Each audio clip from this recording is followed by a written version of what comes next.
இதுதான் ஃபர்ஸ்ட் டைம்னா, நீங்க பேப்பர் 1 பத்தின ஒரு கம்ப்ளீட் அண்டர்ஸ்டாண்டிங் கண்டிப்பா இருக்கணும். பேப்பர் 1 கண்டிப்பா யுஜிசி நெட் கிளியர் பண்றதுக்கு நமக்கு ரொம்ப ஹெல்ப்ஃபுல்லா இருக்கும். ஸோ பேப்பர் 1 கம்ப்ளீட்டா ஒமிட் பண்ணிட்டு வெறும் பேப்பர் 2 மட்டும் படிச்சுட்டு போய் நம்மளால பாஸ் பண்ண முடியாது. ஸோ பேப்பர் 1ல நமக்கு மொத்தம் 10 யூனிட் இருக்கு. இதுல நமக்கு 50 கொஸ்டின்ஸ் கேட்பாங்க. ஸோ 100 மார்க்ஸ் நமக்கு இதுல இருக்கு. யுஜிசி நெட்ட பொறுத்தவரைக்கும் ஒரு கொஸ்டினுக்கு 2 மார்க். ரைட்டா? இதுக்கு முன்னாடி யுஜிசி நெட் எழுதுறவங்களுக்கு தெரியும். பேப்பர் 1ல எந்த அளவுக்கு அந்த கன்டென்ட் ஸ்ட்ராங்கா இருந்தா கூட, கொஞ்சம் ட்விஸ்ட் பண்ணி கொஸ்டின்ஸ் கேட்பாங்க. அத நம்ம கரெக்ட்டா புரிஞ்சு நம்ம ஆன்சர் பண்ணணும். சம்டைம்ஸ் கொஸ்டின்ஸ் லென்தியா இருக்கும். ரைட்? ஸோ டீச்சிங் ஆப்டிட்யூட பொறுத்தவரைக்கும் எப்படி படிக்கணுங்கிறத நான் கம்ப்ளீட்டா சொல்லியிருக்கேன். எஃபெக்டிவ் டீச்சிங், எஃபெக்டிவ் டீச்சர் இப்ப என்னலாம் ஆன்லைன் டீச்சிங்ல நெறைய டெவலப்மெண்ட் ஆயிருக்கு. ஸோ இனிஷியேட்டிவ்ஸ் என்னலாம் கவர்ன்மெண்ட் கொண்டு வருது டீச்சிங் ரிலேட்டடா, அத பத்தி எல்லாமே இதுல நமக்கு தெரிஞ்சிருக்கணும். நெக்ஸ்ட் ரிசர்ச் ஆப்டிட்யூட் எடுத்தோம்னா, டைப்ஸ் ஆஃப் ரிசர்ச் ஆரம்பிச்சு, அதுக்கப்புறம் நமக்கு எப்படிலாம் நமக்கு ரிசர்ச் ப்ராசஸ் எப்படி இருக்கும், குவான்டிடேட்டிவ், குவாலிட்டேட்டிவ் மிக்ஸடுன்னு சொல்லுவோம். அது எப்படி பண்ணணும்? அந்த டேட்டா கலெக்ஷன் எப்படி இருக்கணும்? டேட்டா அனலைஸ் எப்படி இருக்கணும்? அது எல்லாமே நமக்கு தெரிஞ்சிருக்கணும். கூடவே இப்போ இதுல கொஞ்சம் ஸ்டாட்டிஸ்டிக்ஸும் நமக்கு கேட்குறாங்க. அடுத்தது யூனிட் 3 ரீடிங் காம்ப்ரிஹென்ஷன் பொறுத்தவரைக்கும், ஒரு பேசேஜ் குடுப்பாங்க. அது ரிலேட்டடா 5 கொஸ்டின்ஸ் வரும். கண்டிப்பா ரீடிங் காம்ப்ரிஹென்ஷனுக்கு நம்ம கொஞ்சம் பேசேஜ்க்கு பிராக்டிஸ் பண்ணணும். நெக்ஸ்ட் யூனிட் 4 கம்யூனிகேஷன பொறுத்தவரைக்கும், எவல்யூஷன் நமக்கு தெரியணும். டைப்ஸ் ஆஃப் கம்யூனிகேஷன் தெரியணும். ஏன்னா, இப்ப எவல்யூஷன் ஆஃப் கம்யூனிகேஷன்ல கொஞ்சம் கான்சன்ட்ரேட் பண்றாங்க. நெறைய கொஸ்டின்ஸ் கேட்கறாங்க. அந்த காலத்துல எப்படி கம்யூனிகேட் பண்ணாங்க? ரைட்டா? ஸோ நமக்கு இது ரிலேட்டடா நெறைய இருக்கு. மாஸ் மீடியா சொல்லுவோம். டைப்ஸ் ஆஃப் மீடியா தியரீஸ் இதுல கொஞ்சம் தெரிஞ்சிருக்கணும். ரைட். அடுத்தது யூனிட் 5 மேத்தமேட்டிக்கல் ரீசனிங்க பொறுத்தவரைக்கும், இதுல கம்ப்ளீட்டா மேத்ஸ் தெரிஞ்சா மட்டும் தான், இதுல கேட்கிற 5 கொஸ்டின்ஸ் அட்டெண்ட் பண்ண முடியும்னு கிடையாது. ஓரளவு மேத்ஸ் நமக்கு தெரிஞ்சாலே, யுஜிசி நெட் பேப்பர் 1 மேத்ஸ் கண்டிப்பா நம்மளால பண்ண முடியும். ரைட்டா? ஸோ இதுல நெறைய ஆல்பாபெட்டிக் சீரிஸ் இருக்கும். அதுக்கப்புறமா டைரக்ஷன் சம்ஸ் இருக்கும். ட்ரெயின் சம்ஸ் இருக்கும். ஸோ ஈஸியா தான் இருக்கும். பிளட் ரிலேஷன் இருக்கும். ஓரளவு மேத்ஸ் நமக்கு தெரிஞ்சாலே, இதுல இருக்கிற 5 கொஸ்டின்ஸ்ல கண்டிப்பா அட்லீஸ்ட் 3 கொஸ்டின்ஸ் நம்மளால ஆன்ஸர் பண்ண முடியும். நெக்ஸ்ட் யூனிட் 6 லாஜிக்கல் ரீசனிங்க பொறுத்தவரைக்கும், இதுல ஆக்சுவலா நெறைய பேர் இத ஒமிட் பண்ணுவாங்க. ஏன்னா, இதுல கொஞ்சம் பிலாசபிஸ் வரும். கொஞ்சம் அரிஸ்டாட்டில் நமக்கு சிலாஜிசம் வரும். ரைட்டா? கொஞ்சம் நியாயா பிலாசபி அந்த மாரி கொஞ்சம் சான்ஸ்கிரிட் டெர்ம்ஸ் வரும். பட் ஆக்சுவலா மத்த யூனிட்ஸ் எல்லாம் கொஞ்சம் அப்டேட்டடா கொஸ்டின்ஸ் கேட்டாலும், லாஜிக்கல் ரீசனிங் பொறுத்தவரைக்கும் நமக்கு அந்த கான்செப்ட் புரிஞ்சிருச்சுன்னா, இப்ப மூட்ஸ் ஆஃப் ஃபிகர்ஸ் இருக்கும், ஸ்கொயர் ஆஃப் அப்போசிஷன் இருக்கும், லாஜிக்கல் ஈக்வலன்ஸ் இருக்கும். இது எல்லாம் எப்படி பண்ணணும்னு நமக்கு ஒரு ஐடியா தெரிஞ்சிருச்சுன்னா, கண்டிப்பா இதுல கேட்கிற கொஸ்டின்ஸ நம்மளால நல்லா ஆன்ஸர் பண்ண முடியும். சோ இத ஒமிட் பண்ணாதீங்க. கண்டிப்பா படிக்கணும். அடுத்தது யூனிட் 7 டேட்டா இன்டர்பிரிட்டேஷன பொறுத்தவரைக்கும், இதுல ஒரு டேபிள் குடுத்துருவாங்க. அது ரிலேட்டடா 5 கொஸ்டின்ஸ் கேட்பாங்க. டேட்டா இன்டர்பிரிட்டேஷன்லயே நமக்கு கொஞ்சம் ரேஷியோ, புரொப்போர்ஷன், பெர்சன்டேஜ் இது 3ம் ஓரளவு நமக்கு நல்லா அண்டர்ஸ்டாண்ட் பண்ணி பண்ண தெரிஞ்சா, கண்டிப்பா டேட்டா இன்டர்பிரிட்டேஷன் கொஸ்டின்ஸ நம்மளால சால்வ் பண்ண முடியும். இதுல கொஞ்சம் மேத்ஸ் நமக்கு தெரியணும் தான். பட் இதுல கேட்கிற 5ல அட்லீஸ்ட் 3 கொஸ்டின்ஸ் ஓரளவு மேனேஜபிளா தான் இருக்கும். எந்த யூனிட்டையும் கம்ப்ளீட்டா ஒமிட் பண்ணா, நம்மளால பேப்பர் 1ல நல்ல மார்க் ஸ்கோர் பண்ண முடியாது.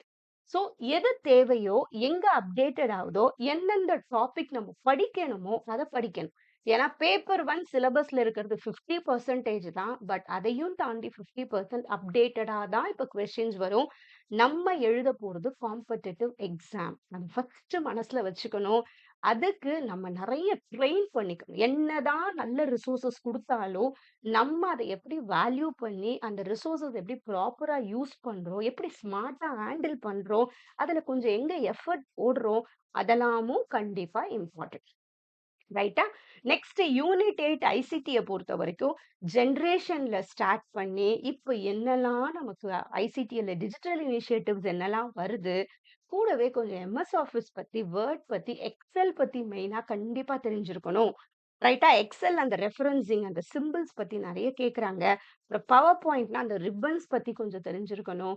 அதுக்கப்புறம் நெட்வொர்க்கிங் ரொம்ப இம்பார்ட்டன்ட். அப்புறம் ஓஎஸ்ஐ லேயர்னா என்ன? ஆப்பரேட்டிங் சிஸ்டம்னா என்ன? மெமரினா என்ன? மெயினா மால்வேர், சைபர் ஓகே.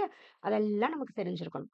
அடுத்தது பீப்பிள் டெவலப்மென்ட் அண்ட் என்வைரன்மென்ட்ட பொறுத்தவரைக்கும், இதுல சுத்தி இருக்கிற எல்லா விஷயமும் நமக்கு தெரிஞ்சிருக்கணும்.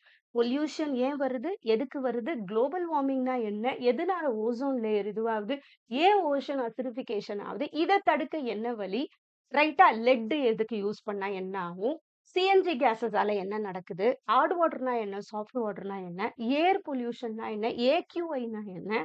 ரைட்டா? கூடவே நாய்ஸ் பொல்யூஷன்னா என்ன? எல்லாத்த பத்தி பிளாஸ்டிக்ஸ்னா என்ன? ஏன் மைக்ரோ பிளாஸ்டிக்ஸ் யூஸ் பண்ணக்கூடாது? ஸோ காமன் திங்ஸ் நமக்கு பீப்பிள் டெவலப்மென்ட் என்வைரன்மென்ட்ட பத்தி கண்டிப்பா தெரியணும். இது ஒரு பேசிக் ஜெனரல் நாலேட்ஜ் கொஸ்டின்ஸ். இதுல கண்டிப்பா எக்ஸ்பெக்ட் பண்ணலாம். கூடவே கடைசியா இதுல மில்லேனியம் டெவலப்மெண்டல் கோல்ஸ்னா என்ன? சஸ்டைனபிள் டெவலப்மெண்டல் கோல்ஸ்னா என்ன? கூடவே இன்டர்நேஷனல் அண்ட் இந்தியன் புரோட்டோகால்ஸ் என்னலாம் கொண்டு வந்தாங்க? என்வைரன்மென்ட்டோட குளோபல் வார்மிங் தடுக்கிறதுக்கு. இந்த மாதிரி நெறைய இருக்கு. ஸோ அது ரிலேட்டடா நம்ம படிக்கிறது. அடுத்தது யூனிட் 10 ஹையர் எஜுகேஷன பொறுத்தவரைக்கும் ஏன்ஷியன்ட் எஜுகேஷன்ல ஸ்டார்ட் பண்ணி, இப்போ கமிட்டீஸ் அண்ட் கமிஷன்ஸ்ல எப்படி ப்ரீ இண்டிபெண்டன்ட், போஸ்ட் இண்டிபெண்டன்ட் ஒரு டெவலப்மென்ட் எப்படி இருந்துச்சு? அதுக்கப்புறம் இப்ப இருக்கிற பாடிஸ் பத்தி தெரிஞ்சிருக்கணும். ஸ்டாட்யூட்டரி பாடினா என்ன? ரைட்டா? ரெகுலேட்டரி பாடிஸ்லாம் என்ன? யாரெல்லாம் பார்த்துக்கிறா? அட்வைசரி பாடிஸ் யாரு? கடைசியா கான்ஸ்டிடியூஷன்னா என்ன? நான் கான்ஸ்டிடியூஷனல் பாடிஸ்னா என்ன? ஆர்டிகல்ஸ் ரிலேட்டட் டு எஜுகேஷன்னா என்ன? யூனிவர்சிட்டீஸ்னா என்ன? சென்ட்ரல் யூனிவர்சிட்டினா என்ன? ஸ்டேட் யூனிவர்சிட்டினா என்ன? எத்தன சென்ட்ரல் யூனிவர்சிட்டி இருக்கு? டீம்ட் டு பி யூனிவர்சிட்டினா என்ன? ஓகே. அடுத்தது ஓரியண்டல் எஜுகேஷன்னா என்ன? கன்வென்ஷனல், நான் கன்வென்ஷனல் எஜுகேஷன்னா என்ன? ரைட்டா? கடைசியா நமக்கு பிரியாம்பிள் பத்தியும் இதுல இருக்கும். 5 இயர் பிளான்ஸ் பத்தியும் இருக்கும். ஸோ இதுல கொஞ்சம் நெறைய விஷயம் நம்ம தெரிஞ்சுக்க வேண்டியது இருக்கு. பட் கண்டிப்பா சொல்றேன். இந்த 10 யூனிட்டுமே ஒவ்வொன்னும் ஒவ்வொரு ஆஸ்பெக்ட்ல நம்மள வளர்த்துது. ஒவ்வொரு யூனிட்லயும் அத நம்ம படிக்க படிக்க அது நம்ம இன்ட்ரெஸ்ட்டும் நமக்கு வரும். நீங்களே ஒரு கட்டத்துக்கு மேல ஒரு நாலேஜபிளா உணர்ற அளவுக்கு அந்த யூனிட்ஸ் ஒவ்வொன்னும் ஒவ்வொரு ஆஸ்பெக்ட்டா பாஸ்ட்டும் புரியும். அது எப்படி இவால்வ் ஆச்சுன்றதும் நம்ம தெரிஞ்சுப்போம். இப்ப அப்டேட்டடா என்ன ஆயிட்டு இருக்குன்றதும் இந்த 10 யூனிட்டோட ஆஸ்பெக்ட்ஸும் நம்ம புரிஞ்சுப்போம். ரியலாவே யுஜிசி நெட் கிளியர் பண்றவங்க, பேப்பர் 1ல நல்ல மார்க் ஸ்கோர் பண்றவங்க, உண்மையாவே அவங்க கொஞ்சம் புத்திசாலி தான். ரைட்டா நம்ம சொல்லலாம். எனக்கு இதெல்லாம் தெரியும். ஏன்னா, அந்த அளவு நாலேட்ஜ் இருந்தா மட்டும் தான் பேப்பர் 1ல நல்ல மார்க் ஸ்கோர் பண்ண முடியும். ஏன்னா, இதுல கேட்கிற 50 கொஸ்டின்ஸ்ல 40 கொஸ்டின்ஸ்க்கு ரைட்டா சொல்லிட்டாலே நெறைய யூடியூப் வீடியோஸ் நானே பார்த்திருக்கேன். ஸோ 40 கொஸ்டின்ஸ் எனக்கு ரைட் ஆயிடுச்சு. ஏன்னா, அந்த அளவுக்கு அந்த கொஸ்டின்ஸ் நல்ல ஸ்டாண்டர்டா இருக்கும். அந்த கான்செப்ட்ட நல்லா புரிஞ்சிருக்கணும். அப்படியே அந்த கான்செப்ட் புரிஞ்சிருந்தாலும், அந்த கொஸ்டினா நம்ம பார்க்கும்போது அத அண்டர்ஸ்டாண்ட் பண்ணி கரெக்ட்டா நம்ம போணும். இல்லையா? ஒரு காம்படிட்டிவ் எக்ஸாம் பிரிப்பேர் பண்றதுக்கு இது 10த், 12த் எக்ஸாம் மாதிரி இல்ல. ஏதோ புக்ல படிச்சுட்டு போய் அப்படியே எழுதிட்டு வர்றதுக்கு நம்ம நெறைய ஆஸ்பெக்ட்ஸ்ல நம்ம பிரெயின நம்ம ட்ரெயின் பண்ணணும். அது ஃபர்ஸ்ட் ரொம்ப இம்பார்ட்டன்ட். அதெல்லாம் படிக்காம சும்மா விட எக்ஸாம்க்கு முன்னாடி ஒரு 1 மந்த் உட்கார்ந்து முன்னாடி பண்ண பிஒய்க்யூஸ் எல்லாம் சும்மா புரியுது, புரியாம ஒரு 4 தட்டி தட்டி பார்த்துட்டு, ரைட்டா? நம்ம கன்வீனியன்ட்க்கு ஏத்தா மாரி ஒரு டைம் ஷெட்யூல் பண்ணாம, நம்ம இஷ்டத்துக்கு ஏதோ ஒண்ணு படிச்சுட்டு எக்ஸாம் போறது கம்ப்ளீட்லி வேஸ்ட். அந்த 3 மணி நேரம் உட்கார்ந்து கம்ப்யூட்டர்ல உட்கார்ந்து கண்ணு தான் கெட்டு போகும். அத விட இந்த 2 மந்த்ஸ் ப்ராப்பரா பிளான் பண்ணி ஒரு ஷெட்யூல் அமைச்சு பேப்பர் 1, பேப்பர் 2 2 இருக்கு. இதுல 10 யூனிட், இதுல 10 யூனிட் இருக்கு. ப்ராப்பரா ஃபோக்கஸ் பண்ணி படிச்சீங்கன்னா, இப்ப வர யுஜிசி நெட் எக்ஸாம்ல உங்க பெஸ்ட்ட குடுக்கலாம். அடுத்தது நம்மளோட ஆனுவல் பிளானர்ல டிஎன் செட் இருக்கு. அது வரும்போது இன்னும் கொஞ்சம் அந்த கான்செப்ட்ல ஸ்ட்ராங் ஆயிடுவோம். இன்னும் பெஸ்ட் குடுக்கலாம். ஓரளவு இந்த தடவ நம்மளால ஒரு ரீச் பண்ண முடியலன்னா, திரும்பியும் டிசம்பர் சைக்கிள் வரும். டிசம்பர் சைக்கிள்ல ஒரு தடவ எழுதும்போது நமக்கு நெறைய ஐடியா வந்துரும். மேக்ஸிமம் இந்த தடவையே நம்ம முட்டி மோதி ட்ரை பண்ணி முடிச்சுருவோம். அப்படி இல்லையா, டிசம்பர்ல கண்டிப்பா கிளியர் பண்ணிடுவோம். இது ஒண்ணும் பெரிய எக்ஸாம் கிடையாது. ஆனா, படிச்சா யாரு வேணா கிளியர் பண்ண முடியும். இதுக்கு ஏஜே கிடையாது. நான் பார்த்துருக்கேன். ஃபர்ஸ்ட் டைம் எக்ஸாம் முடிச்சவங்களும் இருக்காங்க. 4, 5 தடவ எழுதிக்கிட்டவங்களும் இருக்காங்க. ஆனா 2 பேர்கிட்டயும் ஒரே ரிசோர்ஸஸ் தான் இருக்கு. ஆனா, இந்த ரிசோர்ஸஸ எப்படி யூஸ் பண்றாங்கன்றது தான் இங்க மேட்டர். இத எப்படி எடுத்துக்கிறாங்க? அத உண்மையாவே ஒரு கோல் செட் பண்ணி, அதுக்கு எந்த அளவு ஹார்ட் ஒர்க் போடுறாங்க? எல்லாமே இருக்கு. எல்லா சமயமே எல்லாத்துக்குமே ஒரு எல்லாத்துக்குமே ஒரு ஷார்ட் கட்ஸ் தேடுறத விட, நம்ம எஃபோர்ட் தான் இங்க நமக்கு முக்கியம். அதுக்கு இம்பார்ட்டன்ஸ் குடுக்குறவங்க மட்டும் தான் நெக்ஸ்ட் கட்டத்துக்கு நம்ம நகர்த்தி போவோம். இல்லன்னா, அப்படியே எல்லாரும் ஒரே கட்டத்திலேயே தான் இருப்போம். நம்மளே நம்மள சுத்தி நெறைய காம்படிஷன் இருக்கு. எல்லாரோட சேர்ந்து நம்மளும் ஓடணும்னா, நம்ம நமக்கான ஒரு ஐடென்டிட்டி தேடினா மட்டும் தான் முடியும். அந்த மாரி இருக்கிறவங்க மட்டும் தான் லைஃப்ல நெக்ஸ்ட் கட்டத்துக்கு போய் நெறைய சக்சஸ் பார்க்குறாங்கன்னா, எல்லார மாதிரி இருக்கிறவங்களால முடியாது. அவங்களுக்குள்ள ஏதோ ஒண்ணு இருக்கு. ஒண்ணு ஒரு முயற்சி பண்றது இருக்கு. ஒரு கோல் செட் பண்ணி அத தெளிவா அடையறதுல அவங்க காட்டுற ஒரு ஃபோக்கஸ் இருக்கு. ரைட்டா? கஷ்டப்படாம எதுவும் கிடைக்காது. அது உண்மையாவே உண்மதான். நம்ம கஷ்டப்பட்டா கண்டிப்பா இன்னைக்கு இல்லனாலும் அதுக்கான பலன் கண்டிப்பா கிடைக்கும். அதே மாரி படிக்கிற படிப்பு என்னைக்கும் நம்மள விடாது. கரெக்ட்டா புரிஞ்சுக்கோங்க. சோ, நம்ம ஐடியாம் அகாடமி யுஜிசி நெட் பேப்பர் 1க்கே முதல்லயே நம்ம செல்ஃப் ஸ்டடி கோர்ஸ் வச்சிருந்தோம். அதுல படிச்சுட்டு இருக்கவங்களும் நெறைய பேர் இருக்காங்க. இருந்தாலும் பேப்பர் 1 நம்ம கொஞ்சம் நெறைய பேருக்கு சப்போர்ட் பண்ணணும்னு சொல்றதுக்காகவே பேப்பர் 1க்கு நம்ம கிராஷ் கோர்ஸ் ஸ்டார்ட் பண்ணியிருக்கோம். இந்த கிராஷ் கோர்ஸ் நமக்கு எடுமாஸ்டரி ஆப் இருக்கு. அதுல நம்ம கண்டக்ட் பண்ண போறோம். சோ என்னைக்கு இருக்கும்னா, மண்டே, வெட்னஸ்டே, ஃப்ரைடே 3 நாள் இருக்கும். 8:30 டூ 9:30 லைவ் கிளாஸஸ் இருக்கும். ரைட்டா? எக்ஸாம் வந்துருச்சு. என்ன வேலை இருந்தாலும் கடகடன்னு முடிச்சிருங்க. 8:30 வச்சது எதுக்குன்னா, ஓரளவு வொர்க் முடிச்சுட்டு, அந்த 1 ஹவர் அழகா உட்கார்ந்து உங்களுக்காக டைம் ஒதுக்கி படிங்க. ரைட்டா? இன் கேஸ் ஏதோ சந்தர்ப்ப சூழ்நிலை அட்டெண்ட் பண்ண முடியலன்னா, எல்லா லைவ் கிளாஸஸும் ஆட்டோமேட்டிக்கா ரெக்கார்ட் ஆயிடும். நம்ம ஆப்ல இருக்கும். நீங்க படிச்சுக்கலாம்.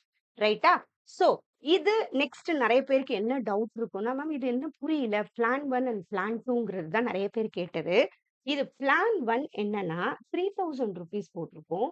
இதுல ஆல்ரெடி நம்ம கம்ப்ளீட் கோர்ஸ் இந்த புரோகிராம்க்காகவே இந்த கோர்ஸுக்காகவே பிளான் 1 நம்ம எல்லாம் கம்ப்ளீட்டா முடிச்சிருக்கோம். அது செல்ஃப் ஸ்டடி கோர்ஸ். இது நம்ம நெறைய ஒரு 2 மந்த்ஸா ப்ரொவைட் பண்ணிட்டு தான் இருக்கோம். இவங்களுக்கும் இந்த கிராஷ் கோர்ஸோட இந்த பெனிஃபிட்ஸ குடுக்கணும்னு சொல்றதுக்காகவே, நம்ம என்ன பண்றோம், பிளான் 1ல self study course plus crash course. இப்ப நம்ம கிராஷ் கோர்ஸ்ங்கிறது ₹2000 இது 2 மந்த்ஸ் இருக்க போது.